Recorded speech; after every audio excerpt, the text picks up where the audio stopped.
Pronto.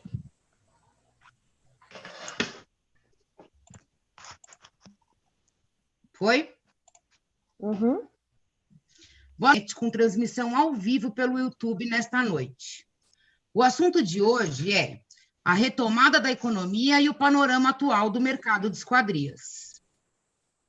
Agradeço a oportunidade. Agradeço a oportunidade de estar aqui com esses palestrantes de peso para este bate-papo e agradeço a todos que nos assistem por nos prestigiar. Cumprimento o senhor Amaury Pereira Dias Filho, presidente do Sescomet, entidade responsável pela realização deste evento de hoje. Guilherme Moreira, economista, Luiz Henrique Tavares, diretor da Contramarco e responsável pela realização da FESCOA, Vandir Pedão, nosso diretor-secretário, e os meus agradecimentos também a Juliana Dias, responsável pelo operacional e pela transmissão. Passo a palavra agora ao nosso presidente, senhor Amaury Pereira, para as boas-vindas. Boa noite a todos. Eu queria dar boas-vindas a todos os participantes, né? O Sescomet está promovendo essa live e o nosso objetivo é promover periodicamente outras lives que sejam do interesse do nosso segmento, né? Ainda mais agora que nós temos um canal no YouTube, que está sendo inaugurado hoje, né, através dessa live, né? E eu queria também cumprimentar o economista Guilherme Moreira, que é ligado à FIP, né, que será um dos nossos expositores, né, que vai falar sobre a retomada da economia, né, e com uma ênfase aí na construção civil, que é um setor da economia que é diretamente ligado ao mercado de esquadrias, né?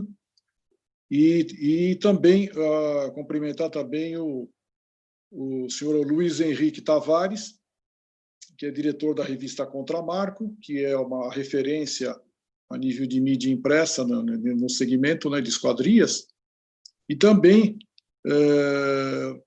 promotor a Contramarco é promotora da FESCOA, que é a Feira de Esquadrias, que hoje é considerado a maior feira desse segmento, né, de esquadrias na América Latina.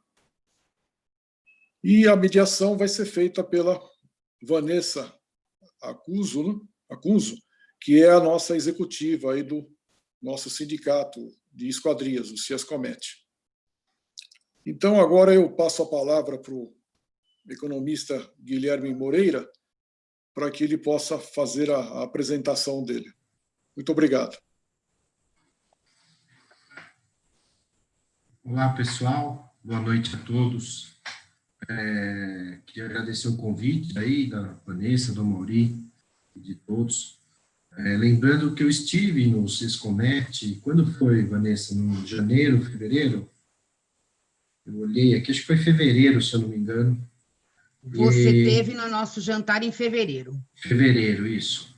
E você vê como as coisas mudaram rápido, né? Você estava lembrando da apresentação que eu fiz lá em fevereiro, e nós estávamos todos muito otimistas, né? Eu não sou uma pessoa naturalmente otimista, mas eu estava muito otimista com esse ano, especialmente com o resultado da construção, porque vivíamos um cenário poucas vezes visto antes, né? Do consumo retomando, a renda crescendo, taxa de juros baixíssima, uma série de incentivos ao setor, e, de repente, essa calamidade acontece e acaba enfim, desorganiza toda a atividade econômica do país e do mundo, né, totalmente imprevisível. Então, um pouco agora, passado já o olho do furacão, um pouco entender o que vai ser esse pós-pandemia, né? Qual é o caminho que essa coisa doida que virou a economia do mundo todo, pós-economia. A gente estava conversando aqui, eu e o Amaury, um pouco antes da abertura, como é desigual o impacto dessa pandemia. Desigual no seguinte sentido, para muitos perderam praticamente tudo, outros tiveram até ganhos, enfim, são impactos muito desiguais. mas, no agregado, a economia brasileira vai sofrer muito esse ano. Então, é um pouco isso que eu vou falar hoje. Eu não sei, eu posso compartilhar a apresentação? Vocês preferem que eu fique com... Posso passar, Van? Pode. Vou... Você ativou Posso compartilhar? Pode. Eu preparei uma apresentação, eu vou passar, eu não sei se fica aí, Juliana, fica o meu vídeo ou só a apresentação, aí você cuida aí, né? Sim, você consegue compartilhar? Porque daí já aparece ao mesmo tempo. Eu preciso que o host da reunião me autorize. Autorize, tá. Então, é um pouco isso que eu vou falar, qual é o caminho dessa crise, né? E como vai ser a recuperação. Então, como eu estava falando, eu não estou conseguindo ainda. Enquanto isso, eu vou tocando, e quando liberar, você me avisa, por favor, aí eu compartilho. Então, como é que vai ser assim? A gente teve um caminho de crise que foi uma parada completa da atividade econômica. Então, você tem um lockdown da atividade econômica, e aí as empresas praticamente pararam, que foi o mês de março, então você teve uma queda sem precedente de PIB de atividade econômica, e agora, aos poucos, a gente está retomando essa atividade.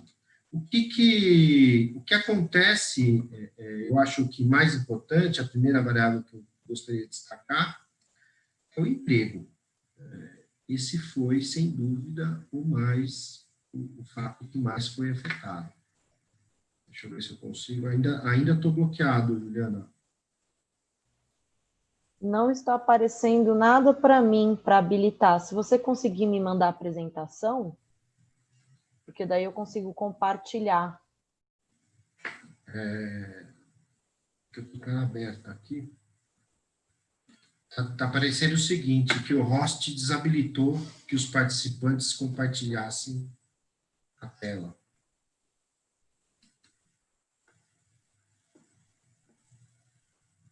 Então, dando continuidade, eu acho que a primeira variável importante aí que a gente precisa destacar, que é o que eu falei, que é o emprego. E aí, a gente estava discutindo isso antes. Você tem uma questão da taxa de desemprego que é importante levar em conta. Ela considera que as pessoas que pararam de procurar emprego não entram mais na estatística do emprego. Então, isso é um problema, porque quem vai procurar, trabalhava no restaurante hoje, quem perdeu o emprego e vai procurar um emprego, sabe que não vai encontrar. Então, é aquele desalento que chama. A pessoa simplesmente não procura o emprego e não vai atrás e não entra na estatística.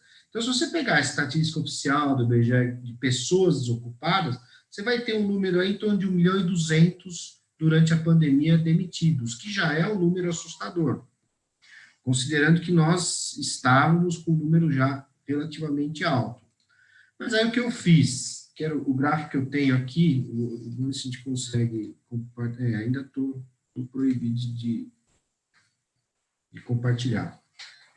O que acontece? Quando a gente pega a quantidade de pessoas fora da força de trabalho, então, veja, olhando de outra forma, eu pego a quantidade de pessoas que estão no mercado de trabalho, efetivamente trabalhando, informal, formal, e eu vejo a variação dessa quantidade e não das desocupadas. Então, quando a gente olha essa quantidade de pessoas fora da força de trabalho, eu tinha, no começo da crise, em janeiro, 65 milhões de pessoas fora da força de trabalho, e esse número é relativamente estável, porque o que é isso?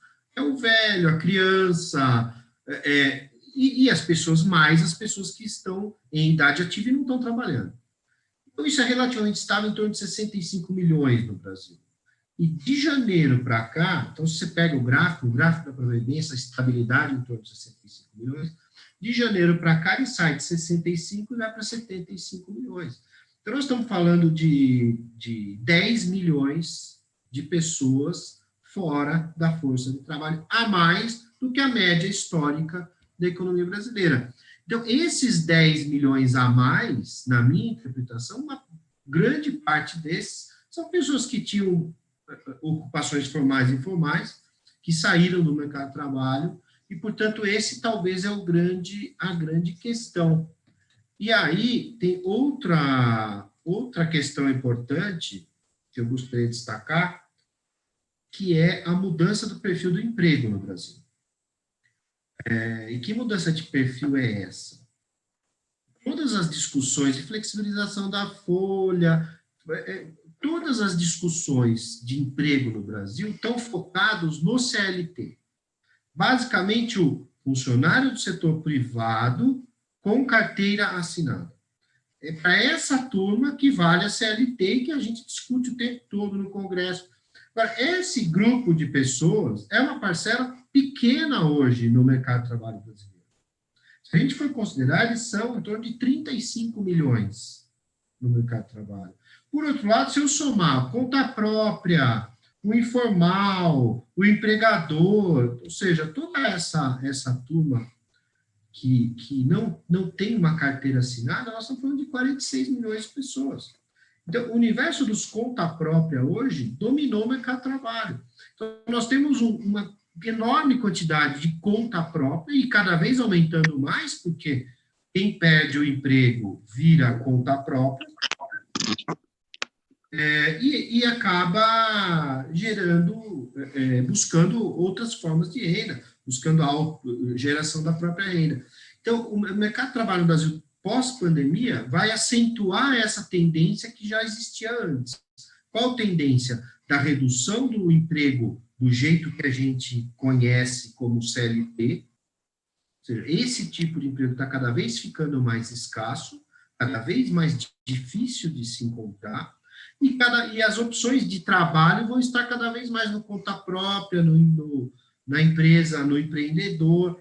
E aí, isso vai desde o engenheiro que saiu da área de produção e abriu uma empresa de engenharia, até um trabalhador que trabalhava num restaurante, que foi mandado embora, e vai passar a fazer comida em casa para vender, etc. E a maior parte desses conta própria sequer possuem CNPJ. Então, essa é a realidade do pós-crise no mercado de trabalho brasileiro, uma precarização e cada vez mais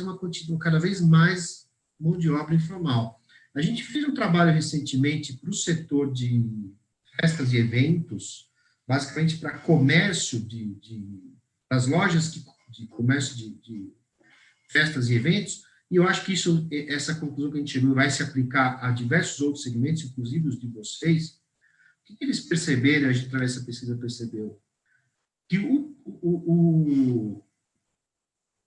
a empresa que tem uma cadeia longa vai ter que assumir uma responsabilidade sobre o pequeno empreendedor.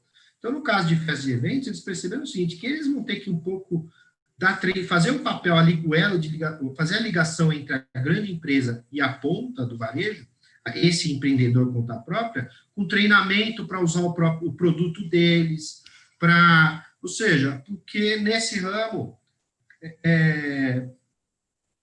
são pessoas que entraram no ramo agora por necessidade. Isso está acontecendo na construção civil, acontecendo no ramo de alimentação e vai acontecer praticamente em todos os segmentos.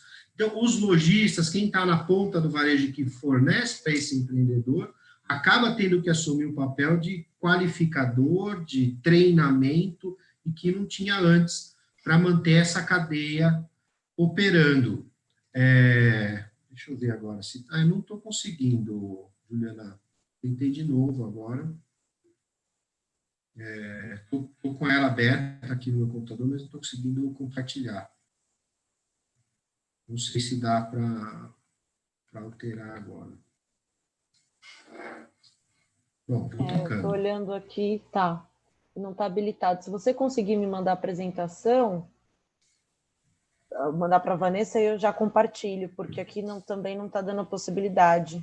Vou tentar aqui, então. Um segundinho. Ótimo. Então, vou fazendo enquanto eu falo aqui. Okay. Basicamente... Peraí, agora eu vou aqui. Só um segundo, gente. Desculpa, viu? Já estou encaminhando para a Vanessa. Boa noite, cheguei atrasado. Tudo bem, pessoal? Boa noite. Boa noite. Só um segundinho aqui, que eu já estou mandando para a Vanessa.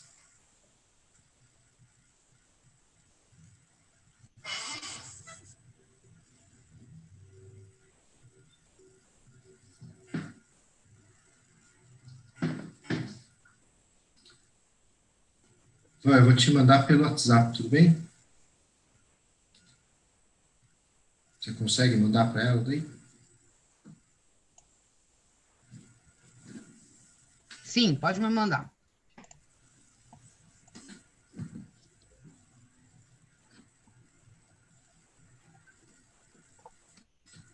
Só um segundo, gente. Tá tudo bem, as coisas ao vivo acontecem assim. Tem contratempos, não tem problema. É,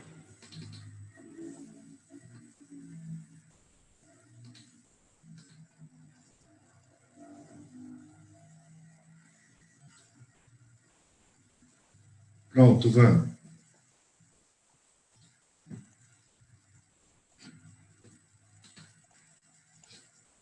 Chegou? Chegou? Chegou e já foi. Então, Juliana, se você puder abrir, eu estou deixa eu ver aqui, agora eu estou abrindo de novo. Eu queria que você fosse na slide 7, por favor. Ok, só um instantinho. Então, gente, voltando, eu tinha falado um pouco da questão do emprego, que me preocupa muito, essa coisa do emprego, com esses 10 milhões de pessoas desocupadas a mais, que não estão aparecendo ainda nas taxas de desemprego. E agora, falando um pouco da atividade do setor, eu estou agora entrando no slide 12, e falando um pouco da construção civil em si. Quando a gente olha a atividade industrial do setor de construção civil, e eu estou pegando os insumos típicos da construção civil, e a gente agrega isso e faz um índice próprio, ou seja, eu pego cimento, enfim, tudo que se usa na construção civil, isso, esse mesmo. Então, a gente enxerga que as estatísticas da produção industrial só vão até o mês de maio, mas você vê que o pico da queda foi exatamente em abril. Então, março, a pandemia começa na metade de março, então março ainda não pegou por inteiro, o pico da queda é em abril, e aí, isso eu estou comparando sempre em relação ao ano anterior. Então, é aquilo que você falou, Mauri, na conversa que a gente teve. O fundo do poço foi abril. Aos poucos está retomando a atividade, até que é uma retomada, eu estou olhando produção por enquanto, mas quando a gente for ver o dado do comércio acontecendo a mesma coisa. A produção de insumos típicos da construção reativou e está voltando ao patamar que estava antes. É óbvio que não volta tudo de uma vez, mas veja, já tinha caído em relação ao mesmo mês do ano anterior, em abril 33%, em maio 21%, e assim deve caminhar para uma estabilização. Se a gente olhar, eu peguei daí outros setores que são ligados um pouco ao setor de metal, ou seja, eu peguei os quinais típicos da área de metal, metalúrgica, siderurgia, etc. Por favor, José, passa mais um para mim. Então, quando a gente pega, você vê que nos setores, esse fato ocorreu praticamente em todos os setores, alguns mais, outros menos, então ferro-gusa, ferro-lisa, siderurgia, tubos de aço, metais, pode passar mais um.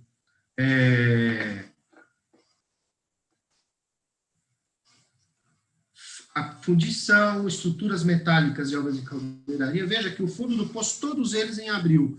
Maio, a maior parte deles, tirando forja, estamparia, metalurgia e tratamento de metais, a maior parte deles, o pico da queda foi em abril, e nós já estamos retomando uns mais e outros menos. Pode passar. Agora, no slide 16, que a gente fala um pouco da construção já, eu queria trazer para vocês um indicador que a gente faz junto com a Abrainc, que é a Associação Brasileira das Incorporadoras. Eu acho que esse índice é um dos melhores disponíveis hoje para analisar o mercado de imóveis residenciais, e ele traz um resultado importante, ou seja, esse índice, esse dado ainda é o de abril, a gente não fechou ainda os de maio, é um indicador complexo para ser fechado, por isso que ele demora um pouco, porque depende da declaração das empresas, E quando a gente olha esses indicadores, o principal resultado é que, no total, você teve aumento das vendas e queda das entregas. Então, mesmo em abril, que já era para ser o auge da queda da pandemia, que é o que a gente viu nos dados anteriores, então esse, em tese, deve ser o pior resultado do ano das vendas. O que sustentou? Por que não caiu tanto? O que sustentou? Você vê que os lançamentos do tipo Minha Casa, Minha Vida, que seguraram as obras, os lançamentos. Então, os principais lançamentos, as principais vendas foram no segmento Minha Casa, Minha Vida, que são esses quadrados em azul aí. Então, você pegar os lançamentos de Minha Casa, Minha Vida, cresceu 205% em relação ao mesmo período do ano anterior. As vendas, 41%. Por outro lado, o segmento de médio e alto padrão não teve nenhum lançamento no mês de abril. Nenhum lançamento. Então, a queda, assim, ou seja, caiu tudo, parou. Você teve queda de quase 50% das vendas, e as vendas líquidas, ou seja, tirando aí que não estão classificados aí, quase 50% de queda. Então, veja, o que foi o mês de abril para o segmento residencial? Uma completa parada, mantido pelo quê? Pelo Minha Casa Minha Vida, por questões próprias, pela dinâmica própria do programa, que ele eventualmente não para, e que, quando você vai, por outro lado, pode passar mais um? Qual que é a boa notícia? O Maurício me obrigou, né, Maurício? Falou que eu tinha que dar alguma boa notícia. Eu acho que a boa notícia está nesse gráfico das vendas do comércio de material de construção. Também o último dado disponível é maio ainda. Você veja como eu estou sempre comparando em relação ao mesmo mês do ano anterior. Por que isso? Porque como abril foi um mês que foi muito ruim, se você compara a variação percentual do mês seguinte com o mês anterior, que foi muito ruim, dá um número positivo enorme e dá uma falsa sensação de que, nossa, cresceu 30%. Mas é aquele aluno que tirou 1 na primeira prova e 2 na segunda, né? A variação percentual pode ser grande, mas a situação ainda é ruim. Então, para tentar ponderar esse efeito, eu estou fazendo sempre em comparação com o mesmo mês do ano anterior. E aí a gente vê que mesmo com essa maneira que eu usei de apresentar o dado, que não é usual, você vê que abril a queda foi 21%, em maio já a queda em relação a maio já é 5%. Praticamente o comércio de material de construção está, eu acho que mais 2 meses, eu acho que hoje já deve estar muito próximo do que era antes, em julho. Nós ainda vamos demorar para enxergar o mês de julho, mas alguns segmentos que eu acompanho, por exemplo, tintas está vendendo super bem. Muito provavelmente porque as pessoas estão mais em casa, estão dando mais atenção às pequenas obras, às reformas, etc. Então, é aquilo que eu falei, a crise está sendo bastante desigual. E qual que é a questão toda aí? Acho que você pode... Eu estou com já 18 minutos, Juliana. Pode ir direto para o slide 22, por favor. Eu acho que tem um grande problema dessa crise, eu estou encerrando já, que é a queda da confiança. Essa é a variável que vai travar o cenário. Por quê? Tirando os segmentos Minha Casa Minha Vida, mas o segmento eu acho que é mais importante, que é o médio e alto padrão, ou seja, é o acima do Minha Casa Minha Vida, a queda da confiança do consumidor tem um impacto muito grande, porque se a pessoa está com medo de perder o emprego, medo de acontecer, ela não vai se endividar. Então, essa retomada da confiança que é importante para ter uma retomada do andamento das coisas. Mas a boa notícia é que isso já vem acontecendo. Os números de junho, esse dado está só até maio, mas os números de junho já mostram uma retomada da confiança, que tem a ver com a reabertura do comércio, principalmente na cidade de São Paulo, né, que já tem uma situação um pouco mais controlada. Outra boa notícia que eu queria mostrar, que está no slide 24 e 25, que é o crédito. Então, a gente vê, pode ir direto para o 25, depois a Vanessa distribui essa apresentação, que é um crédito imobiliário, E o que eu queria falar, eu confesso que eu não entendi ainda o porquê que o crédito imobiliário para a pessoa jurídica cresceu tanto nos meses da pandemia. Eu ainda estou avaliando isso, não consegui entender o motivo. Mas cresceu muito em relação ao ano anterior. Mas mesmo pessoa jurídica ou pessoa física, com toda essa confusão, você vê que ele teve aumento em março de 23%, foi o pré-pandemia, ele vinha no janeiro aumentou 36%, fevereiro tem uma questão aí de sazonalidade, mas março tinha aumentado 23%, sempre em relação ao mesmo período do ano passado. Então, vinha uma retomada muito forte do crédito para a pessoa, crédito imobiliário. E ele, mesmo com a pandemia, no auge da pandemia, abril e maio, você vê que não foi inferior ao ano passado. Por isso que eu estou otimista que isso vá ter um reaquecimento forte. Por quê? Primeiro que você tem um segmento importante das pessoas que não teve queda de renda, que é uma classe média urbana, principalmente na cidade de São Paulo, que manteve o emprego e teve gastos menores, então está com alguma sobra de renda. Essa coisa do home office aumentará a demanda se a pessoa estava querendo mudar para um imóvel melhor, essa coisa do home office acentuou essa tendência, mas o principal fator, no meu entendimento, é que nunca na história do país tivemos uma taxa de juros para o setor imobiliário tão baixa. Na média, em torno de 7,15, se eu não me engano, com da Caixa Econômica, alguns outros bancos com promoções, mas e aí começa aquela história, eu vou aproveitar essa onda e vou mudar, trocar imóvel. Então, é de se esperar que esse seja o caminho da retomada do setor imobiliário, via crédito muito baixo e com uma outra questão, um monte de incentivos que virão.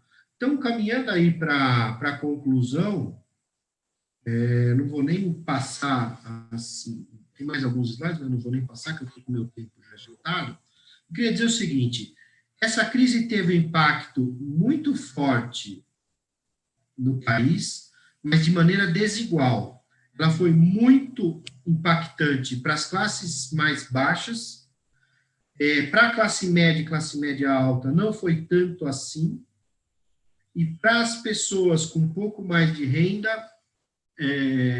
praticamente tiveram ganhos de renda. Então, nós vamos viver uma situação muito desafiadora esse ano, que é uma quantidade imensa de pessoas sem renda, que são os conta própria, os desempregados, e que a gente vai ter que criar algum mecanismo de incentivo econômico para que eles voltem ao mercado de trabalho, de alguma maneira, formal ou informal. Nós vamos ter, do ponto de vista das empresas, nós vamos ter uma enorme quantidade de pessoas, tal do conta própria, em diversos segmentos, mas principalmente nos setores ligados à alimentação e construção. O que é esse conta própria no setor construção? Em todos os segmentos da área. Eu trabalho com o pessoal de ar-condicionado, vai ter uma imensidão de gente agora que vai virar instalador de ar-condicionado. Vai ter uma imensidão de gente que vai virar prestador de serviço no setor de construção. E aí são pessoas que não têm qualificação adequada para atuar e que, com preços, e vão, ou seja, vai passar por uma reviravolta alguns mercados, porque são pessoas que não têm, que vão entrar nesses mercados sem a qualificação devida. E aí acho que cabe a atuação aí dos associações, de criar dos sindicatos, de mobilizar todo o segmento para acompanhar de perto isso. E acho que em 2021 teremos uma recuperação da atividade econômica vigorosa, por conta da base fraca, mas com enormes desafios pela frente. Não vou nem entrar na questão política, porque meu tempo esgotou, mas é uma variável importante que tem que ser levada em conta. Então, acho que da minha parte, respeitando aí o tempo, Vanessa, acho que é isso. Não sei se tem alguma parte que eu fui bem rápido, tem muita coisa aí que eu trouxe.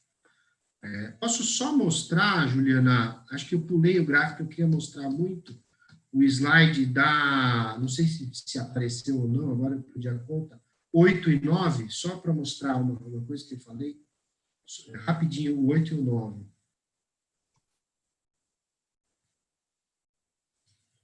Pode ir direto para o 9.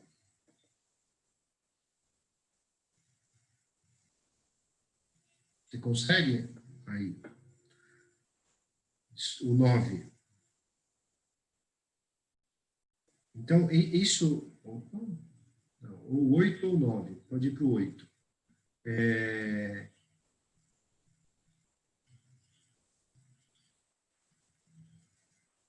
Não, esse não é.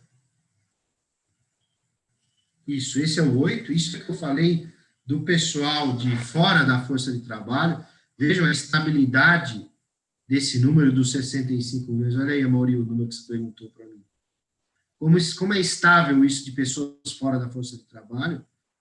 Porque, em tese, aqui deveriam estar os idosos, as crianças e os desempregados. Então, isso é estável ao longo do tempo, porque tem a ver com a taxa de desemprego. Olha como aumenta em 10 milhões só nesse começo de ano. Isso é assustador. E o outro slide, é o próximo, que eu queria mostrar para vocês, é o mercado de trabalho.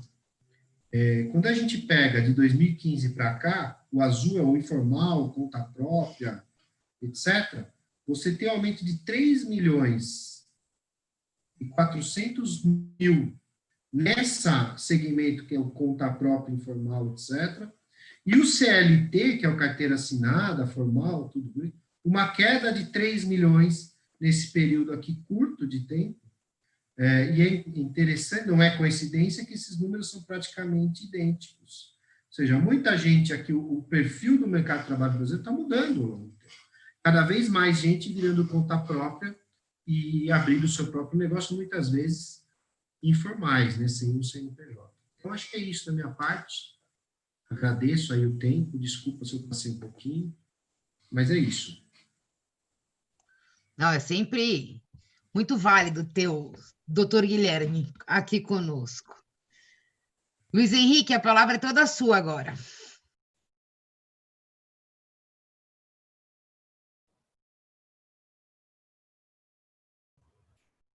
Oi, pessoal, boa noite. Primeiro, quero falar que é uma responsabilidade imensa e é uma sacanagem da Vanessa colocar o Luiz Henrique para falar do panorama econômico no mercado de esquadrias, depois o doutor Guilherme, economista da FIP.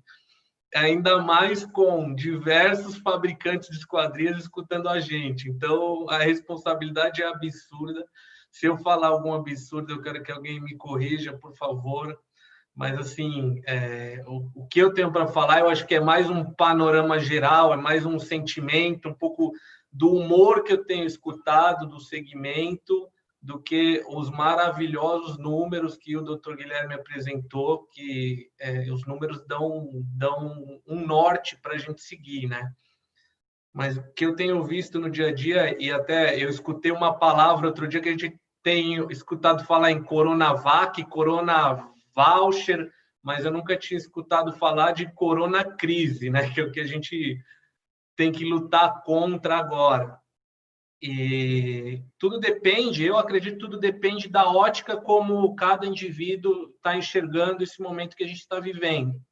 E nunca se fez tão presente aquele jargão popular, né? Que enquanto uns choram, outros vendem lenço. Então, eu tenho visto muita gente desesperada, mas eu tenho visto realmente muita gente aproveitando a oportunidade, porque um dos segmentos, um dos poucos segmentos que não parou foi o nosso, né? O mercado a indústria de esquadrias. Eu me lembro que lá em março, no começo de tudo, a gente super preocupado com o que ia acontecer, então toda semana tinha contato diário com empresários do meio e todos falavam, a obra não parou, que é o principal. Então, enquanto eu estou entregando janela, enquanto eu posso fabricar e entregar janela, para nós está ok. Teve aquele momento, aquelas 2 primeiras semanas que todo mundo parou, né, para entender o que ia acontecer, se poderia trabalhar ou não, mas depois tocou em menor escala, mas o mercado tocou. Como diferente de outros mercados, como por exemplo restaurantes que foram obrigados a parar, diversas indústrias que foram obrigadas realmente a parar. E eu acho que se é que dá para a gente chamar de vantagem, mas um ponto positivo dessa crise toda é que ela não é uma crise econômica, né? A gente passou recentemente por 2 crises que eram econômicas. Não tinha cliente, não tinha dinheiro na praça. Então, todo mundo estava atrás de obras, atrás de clientes. E agora não, o mercado estava bom, o mercado não estava ruim. Então, a gente não vive uma crise econômica, né? Então, as obras, o mercado ele teve que parar, simplesmente parar por uma força maior, ordem do governo, mas quando ele retomar, as obras estão lá, os negócios estão lá. Então, tem uma demanda represada aí que a gente vai ter quando a gente puder realmente voltar com força total, com 100%. O caso de Santa Catarina, acho que é emblemático, né? A gente tem um evento em Santa Catarina que a princípio estava com sinal verde, voltamos ao normal, tudo bem, de repente para tudo de novo. Mas eles já se adequaram e já não foi aquele susto inicial, né? Então, foi aquele período que o brasileiro teve que entender, né? Que as grandes crises são isso, né? Elas trazem algumas lições e as situações são, primeiro a gente tem que entender o que aconteceu, pensar que atitude vai tomar e tomar uma atitude para que a gente consiga se virar ali no meio daquela crise toda. E, infelizmente, muitos empresários perderam tempo fazendo guerra ou imaginando que era uma crise política, né? Infelizmente, pensando e ainda discutindo política no meio de uma crise que não era uma crise política, era uma crise de saúde. Demorou um pouco para o brasileiro entender que ou a gente para de discutir a política, quem está certo e errado, e toma o rumo do nosso negócio, começa a reagir, ou senão todo mundo ia se afundar. Mas, infelizmente, o brasileiro passou por isso.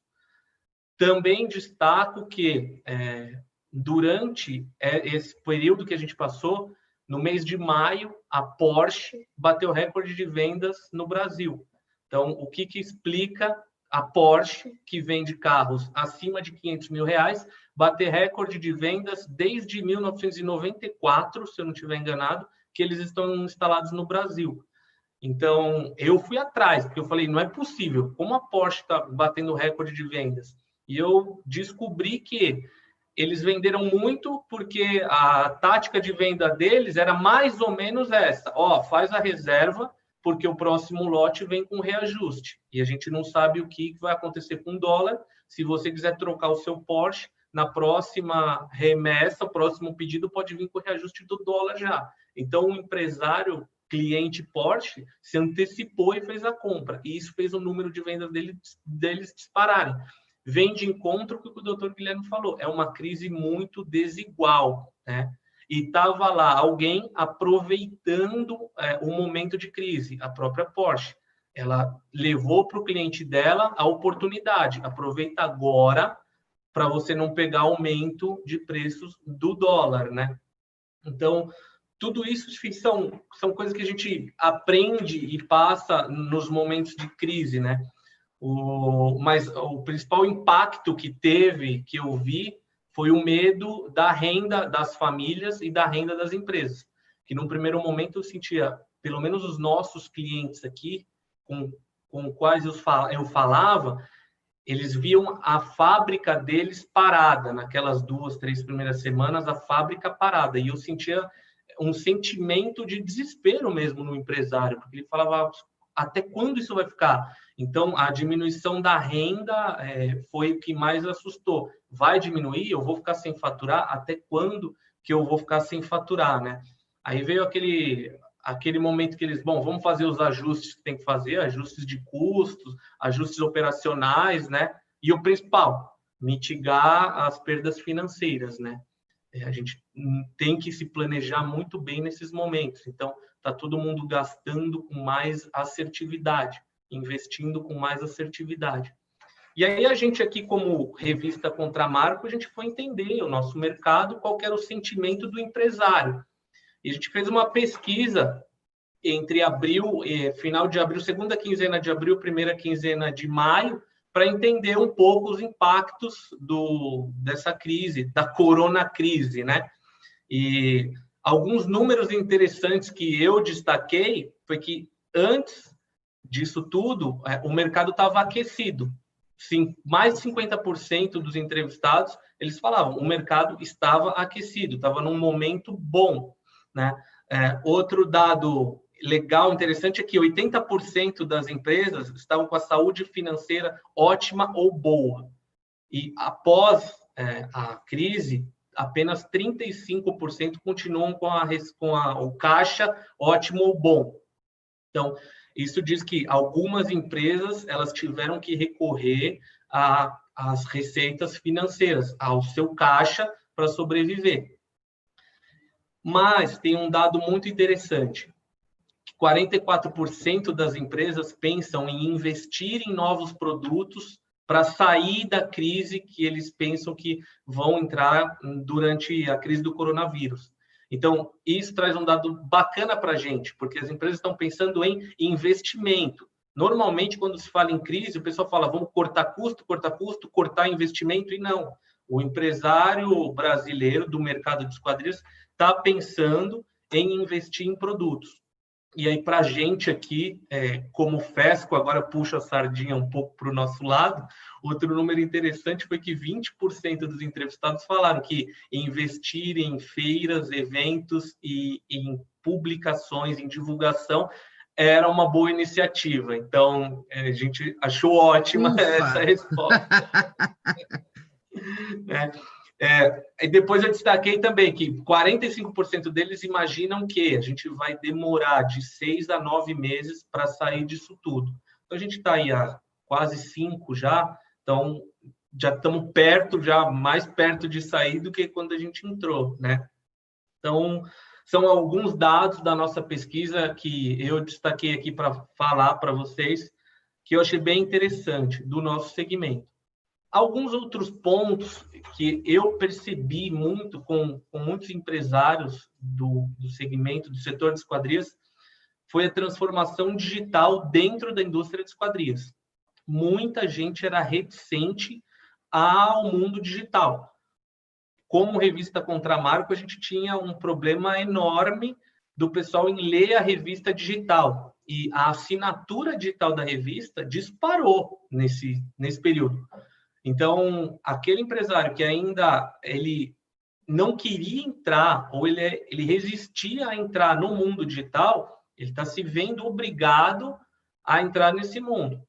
Eu até falava com um cliente que é do Rio de Janeiro, de Nova Friburgo, e ele é meu cliente já há uns 15 anos, ele participa da FESCO há muito tempo, e ele falou, pô, agora sacanagem, né? Você nunca veio visitar a minha empresa, agora com essa história de Zoom que você não vai vir mesmo, né?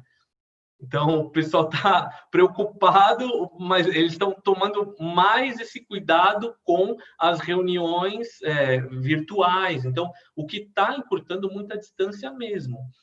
Tem algumas coisas que não tem jeito, vai ter que voltar ao presencial. Como, por exemplo, eu não acredito que uma grande construtora ela vai fechar uma obra por uma videoconferência. De novo, volto a dizer, vocês são os fabricantes de esquadrias, né? Eu posso estar aqui falando uma enorme besteira, mas eu não vejo uma grande construtora negociando com 2 ou 3 fabricantes uma grande obra por uma videoconferência. Essa conversa ainda vai ser ali presencial. E o brasileiro é povo caloroso, ele quer o encontro, ele quer abraçar, né? Então, uma feira, ele quer evento. Eu tenho recebido aqui enorme, um monte de mensagens. Pô, quando vai ser feira? Quando vai ter feira? Quando vai liberar? Quando vai liberar evento, fórum, seminário? Quando a gente vai poder se encontrar, né? Então, nesse momento, eu sinto que o mercado acalmou, já passou aquele momento de desespero, euforia, que num momento ele foi muito... Eu falava para muitos clientes, está muito mais uma crise de pânico do que uma crise realmente de saúde ou econômica, né?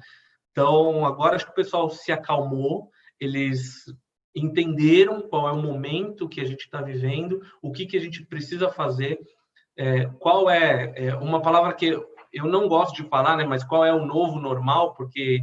Eu tenho falado para todo mundo que não existe novo normal, gente. Não é normal a gente não poder abraçar os nossos pais, não é normal um restaurante vazio, Não é normal uma academia de ginástica vazia, não é normal isso. Então, não é novo normal, é um período que a gente está vivendo de cuidados com a saúde para a retomada, né? Então, sobre a própria retomada do mercado de esquadrias, né? Ele nunca parou, mas ele vinha de um momento ruim que represou e vai voltar com tudo. Então, é novo normal no mercado de esquadrias?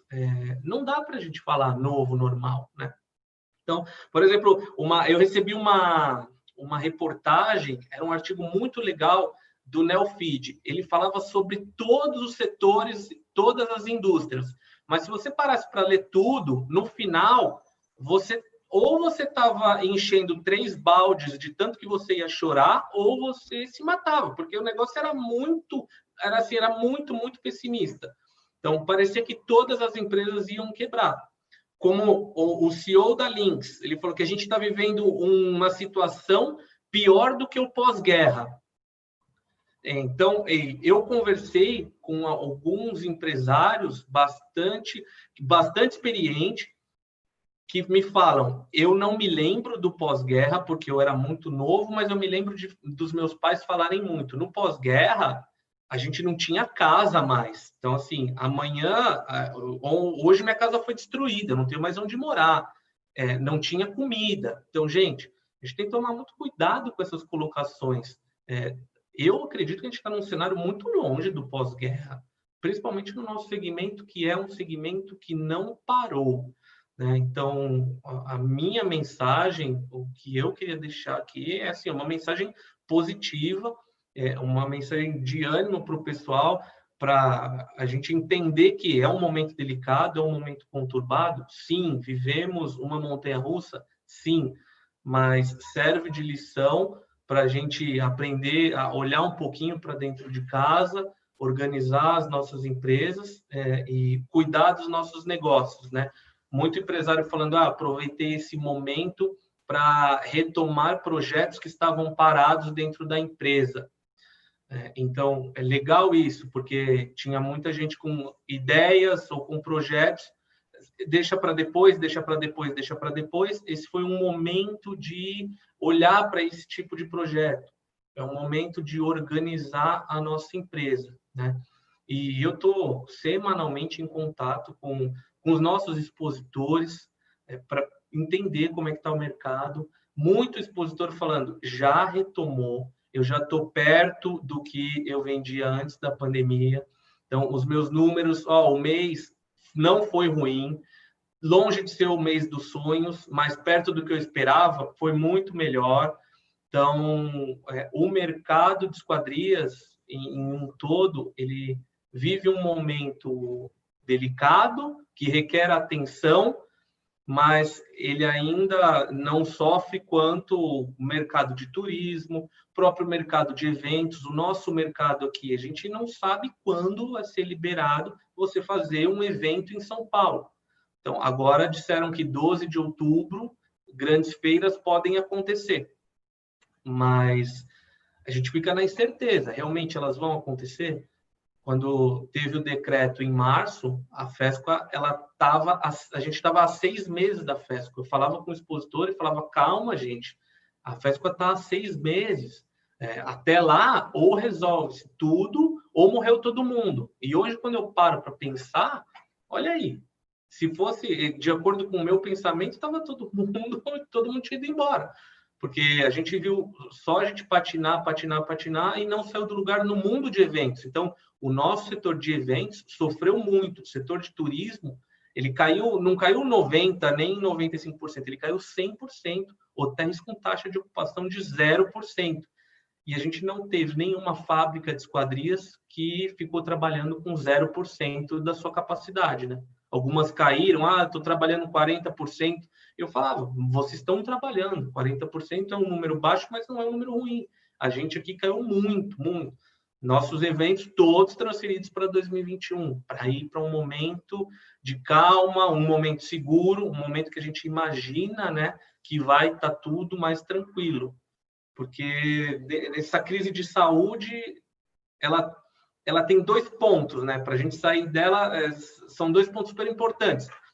Primeiro, quando vem uma vacina realmente eficaz e as empresas vão ter fôlego para suportar isso, elas vão aguentar, né, até esse período, me parece que o nosso mercado, até então, ele está sobrevivendo. Me parece que as empresas estão sobrevivendo. Então, tinha um dado bem interessante também, um número alto, eu não me lembro a porcentagem de empresas que não demitiu, mas a maioria, na nossa pesquisa, a maioria das empresas do segmento de esquadrias não demitiu. Uma outra parte dizia não demitir, mas se continua assim, preciso demitir. Mas a maioria, eu me lembro que a porcentagem maior, algo em torno de 60%, não tinha demitido nenhum funcionário. E isso é bem bacana, porque elas cuidaram também dos funcionários, né? Os pacotes de incentivo do governo.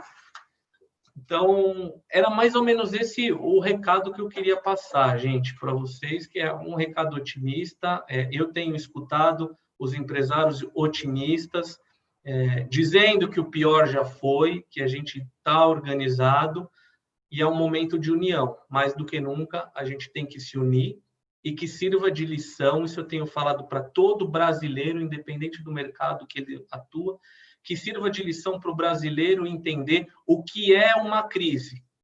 Porque antes, qualquer dor de barriga, o empresário falava: a crise me pegou, eu estou em crise, não posso investir, está duro, estamos em crise. Então, agora a gente viu o que realmente pode ser uma crise. Então, em outros momentos complicados, vamos pensar direitinho se realmente é uma crise ou se é um momento que a gente tem que se readequar.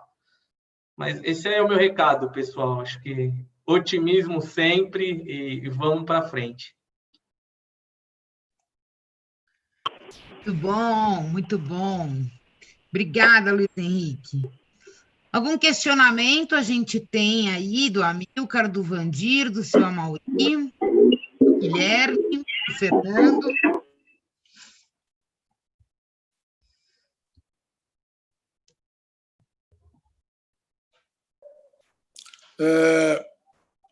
Estão todos aí ouvindo? Sim. Eu queria fazer um questionamento aí para o Luiz Henrique. Luiz Henrique, considerando aí que não haverá aí nesse período aí, nesse segundo semestre, a FESCO, né, que é um evento importante no segmento de esquadrias e onde as empresas aí fazem de tudo para se manter presentes, né?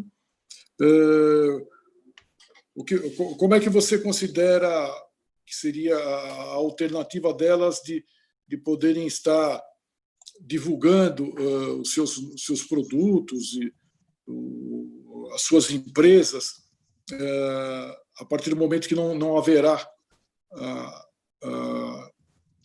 a FESCO, né?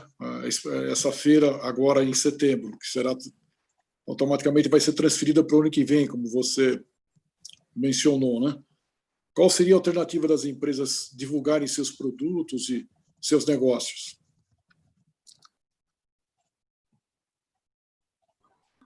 A gente tem visto a FESCO, vamos esclarecer, né? Ela era em setembro agora de 2020, ela foi transferida para junho de 2021 e a gente espera que até lá tudo esteja normal, né?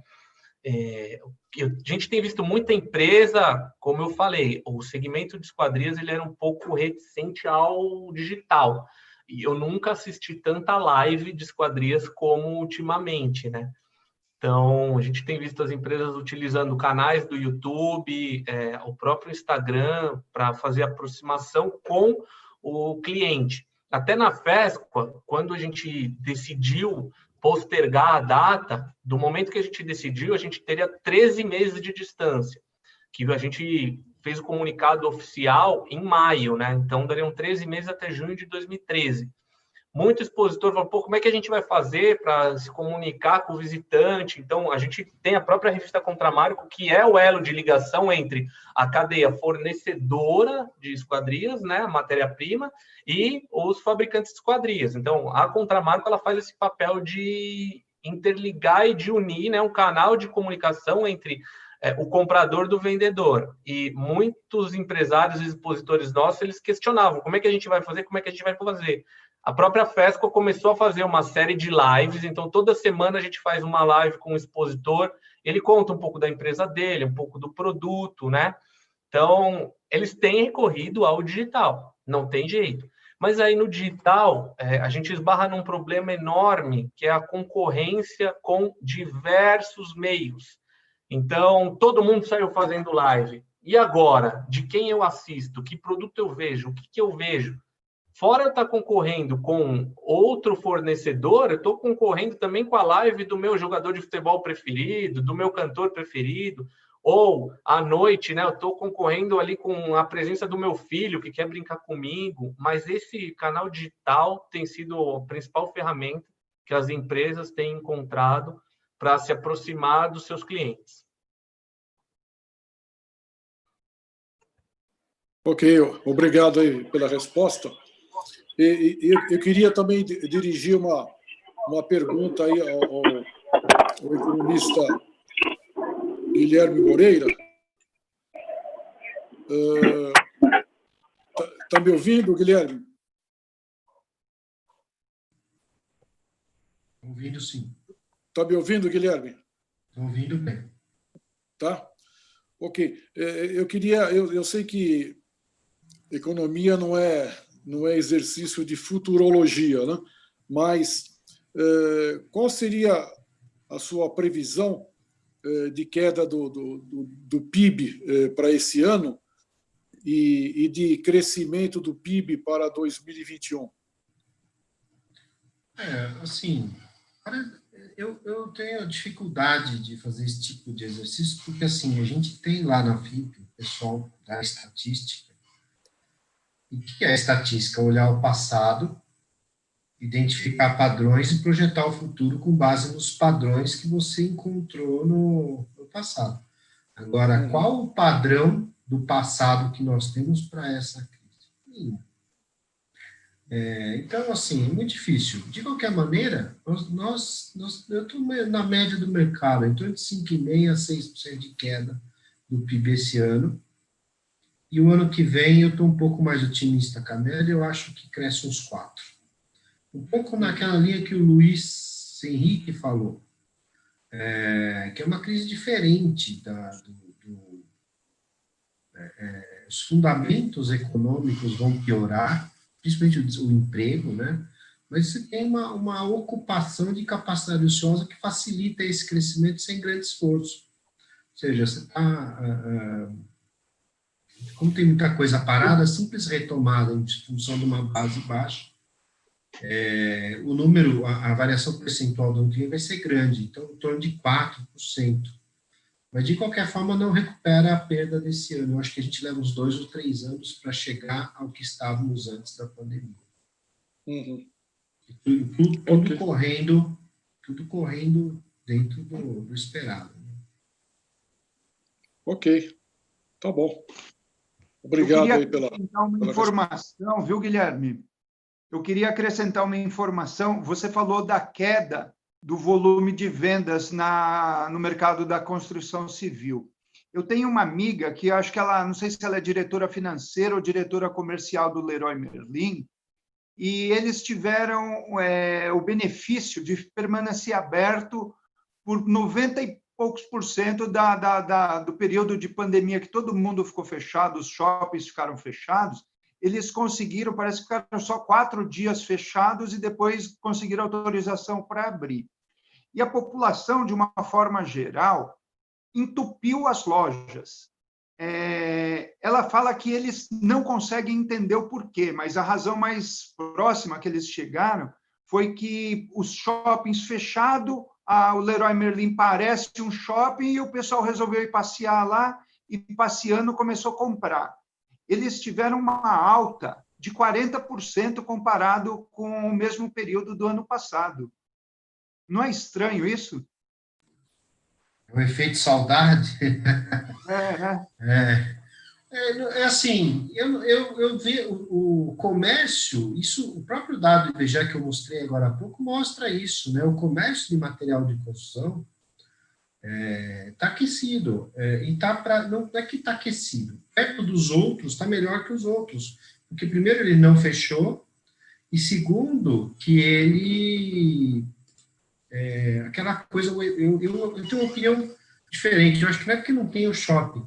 Eu acho que as pessoas ficaram mais em casa. E aí você vai consertando as coisas, você começa a reparar mais na pintura. O pessoal de tintas, que a gente tem bastante contato até hoje, eu tenho, a Vanessa sabe de quem eu estou falando, o executivo do Sindicato de Tintas é uma pessoa que a gente tem muito contato. Tintas é um segmento que vendeu super bem, mas eu acho que é um pouco isso. Como as pessoas estão em home office, estão em casa, passando em casa mais tempo, esse ramo de pequenas compras de gás e material de construção elétrica, eu vou consertar a tomada que eu vou usar no escritório, eu vou pintar o quarto que está feio, vou ter live do quarto, eu quero dar uma melhorada nisso. Eu acho que isso sim teve um incentivo. Agora, na área da construção, isso nós estamos falando do comércio de material de construção, e na área da construção civil, eu também estou otimista, porque, primeiro que a construção, eu vejo o setor imobiliário do ponto de vista de ter investimento, ou seja, quem está com dinheiro parado em banco, o setor imobiliário passou a ser ultra atrativo, por conta das baixíssimas taxas de juros, com risco, para você conseguir algum ganho hoje, você tem que elevar muito seu risco, e hoje o risco de qualquer aplicação que não seja renda fixa é muito alto, porque ações, você tem variações muito grandes, quem não está acostumado não gosta desse tipo de coisa. Você tem uma migração muito grande de fundos que estavam em renda fixa para o setor imobiliário, estou falando médio e alto padrão. Você tem uma parcela da população que não tinha acesso ao crédito imobiliário, que com essas quedas da taxa de juros, o percentual da financiável passa a ser atraente. Então, você tem muita gente que é aquele que estava no Minha Casa Minha Vida, com a queda violenta da taxa de juros do financiamento imobiliário, ele consegue sair do Minha Casa Minha Vida, ele consegue comprar um imóvel um pouco acima. Por quê? Porque a parcela fica mais barata e cabe dentro da renda que ele tem acesso. Então, eu acho que esse setor da construção vai ter um grande impulso por conta do valor da parcela do financiamento, que ficou muito baixo, equivalente ao aluguel, mais ou menos o aluguel que ele já aluga. Então, eu estou assim, até estranho falar de otimismo num cenário tão desafiador, com 10 milhões de pessoas, mas dentro dos setores, tirando aqueles do e-commerce, saúde, etc., eu acho que construção vai ter um 2021 um pouco mais animador. E, por último, só para encurtar, mais uma coisa, se eu fosse um governante e eu quisesse reativar a economia, posso fazer duas coisas: dar dinheiro para as pessoas e escolher alguns setores para incentivar. Sempre o setor de construção é uma das maneiras mais fáceis de conseguir isso. Porque você gera uma cadeia imensa de emprego, de investimento, entra nas contas como investimento. Quando a pessoa compra uma casa, não é considerado nenhum gasto, é investimento privado. Então, aumenta o investimento na economia, você gera uma cadeia imensa e é fácil de incentivar. Você dá incentivo para financiamento, é um setor muito fácil de conseguir retorno rápido. Então, eu acho que tem olhando o lado inspirado pelo Luiz Henrique, olhando o lado bom, positivo, eu acho que esses são alguns fatores positivos que estão vindo aí. Eu queria fazer uma pergunta. Pode? Pois não, Amilcar. Bom, na verdade é o seguinte, eu queria colocar duas coisinhas e fazer uma pergunta. A primeira é que a construção civil é ciclo longo, né? Então, se tratando de um ciclo longo, ela tem uma inércia, né? E a segunda coisa é com relação à venda de imóveis no litoral. Eu tenho amigos que são corretores e que estão falando que estão bombando, acho que talvez pela taxa Selic, etc. e tal. Agora, tem um outro lado que são duas coisas. A primeira é a morte de 500 mil a 700 mil pequenas e microempresas, pelo menos é o que eu leio no jornal. Se não me engano, a Folha deu 500 mil, o Estadão deu 700 mil. E a outra coisa é a questão dos R$600, que esse mês foi o último. Então, assim, tem realmente esses otimismos, mas o que acontece é que a roda está tendendo a parar, né? Porque se morreu tanta empresa, tem muita gente desempregada. Então, como é que vai ficar a economia vendo por esse lado de morte de empresa e sem o governo ajudar? O cenário é muito desafiador. Eu tinha alguns dados que eu mostrei aí, eu já não sei se apareceu ou não, mas eu acho que a principal variável difícil de se lidar são essas pessoas, porque a questão não é tanto o desemprego, a questão é a quantidade de pessoas no Brasil hoje que trabalham por conta própria. Nós temos muito mais pessoas trabalhando por conta própria do que CLT no Brasil. Você tem 33 milhões de CLT no Brasil e 46 milhões de conta própria. A maior parte do trabalhador brasileiro hoje é o tal do conta própria, que tem CNPJ, algumas vezes, mas na maioria sequer CNPJ ele tem. Então, esse foi muito afetado. E vamos abrir os dados desses conta própria. A gente já fez esse exercício lá na FIP. Quem são esses conta própria? A maior parte deles é o segmento de alimentação, muita gente no segmento da construção, que é o quê? É o pedreiro, é o pintor, é o marceneiro, e muita gente no segmento de automotivo, de reparo. Então, essa é os 3 segmentos que incorporam uma boa parte do trabalhador brasileiro, alimentação, comércio. E aí você tem uma crise que foi devastadora para essa turma toda, que significou a perda completa da renda e que vai demorar um tempo para eles retomarem. Então, você tem toda a razão. O grande desafio desse cenário econômico é incentivos para que essa roda volte a girar, porque essas pessoas precisam. Os R$600 foram importantes, mas você não tem capacidade hoje para ficar pagando isso por muito mais tempo. Então, você vai ter que fazer o quê? Outras medidas de incentivo econômico, eu acho que tem, ao contrário de outros momentos lá atrás, por exemplo, no governo Dilma, em 2015, que você tinha crise, o PIB caiu 7% em 2 anos, mas você tinha uma inflação girando a 11%, com o PIB caindo. Hoje, eu trabalho com índice de inflação na FIP, eu fiz divulgação hoje. A inflação do ano acumulada está 0 alguma coisa, 0,35, 1,66 em 12 meses. Então, não temos inflação, temos um amplo espaço para políticas fiscal e monetária para incentivar a atividade econômica sem risco nenhum de inflação hoje. Então, qual é a segunda fase de incentivos? São incentivos macroeconômicos. Criar política para fazer as pessoas, principalmente, fazer as pessoas voltem a ter confiança. E o que acontece? Quem não conhece alguém que perdeu o emprego? Todo mundo conhece alguém que perdeu o emprego, mesmo quem está empregado. Então, se eu conheço alguém que perdeu o emprego e eu passo a me comportar como desempregado. Então, mesmo quem está empregado, reduz o consumo, trava. Então, a confiança é a variável-chave da retomada da atividade econômica. E aí que entra o papel da política econômica no sentido da política em si, que é uma grande dúvida que nós temos hoje. Se os nossos líderes terão essa capacidade de gerar confiança na sociedade para que volte a consumir. E voltando a consumir, volta a girar toda essa engrenagem. Só uma licencinha, por favor. Como a gente está com transmissão ao vivo e aí a gente tem alguns espectadores, é necessário fazer uma correção, Amilcar.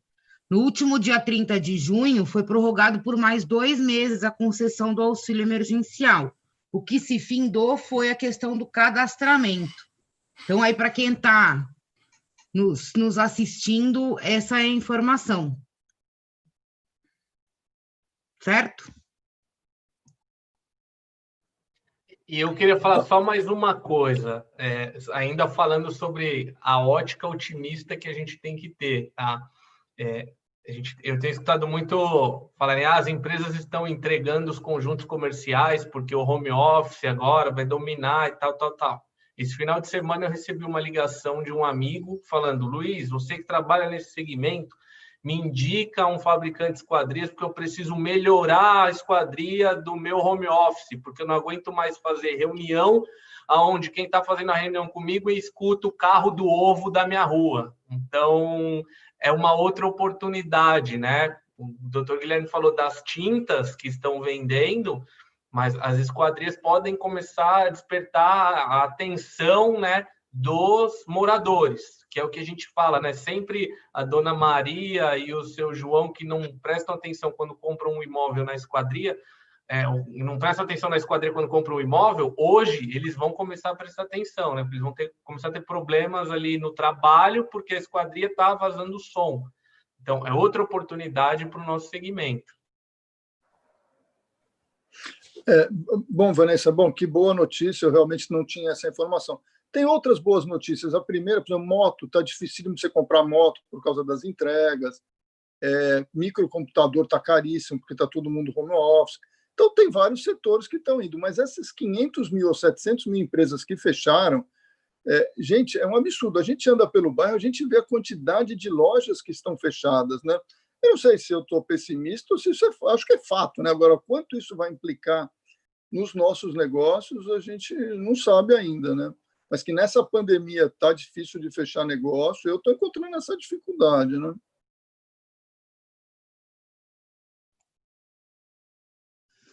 É isso aí. Seu Mauri? Está no mudo? Isso. Sim, estou ouvindo. Bem, não sei se alguém tem mais alguma pergunta, alguma colocação para fazer, porque a gente tinha previsto aí que a live teria uma duração de 1 hora e já estamos aqui com 1h15. Se ninguém tiver nenhuma pergunta, nenhuma colocação, a gente vai encerrar a live. Alguém gostaria de colocar mais alguma coisa? Vanessa, todos eles estão ouvindo? Estão todos ouvindo, certo? Certo.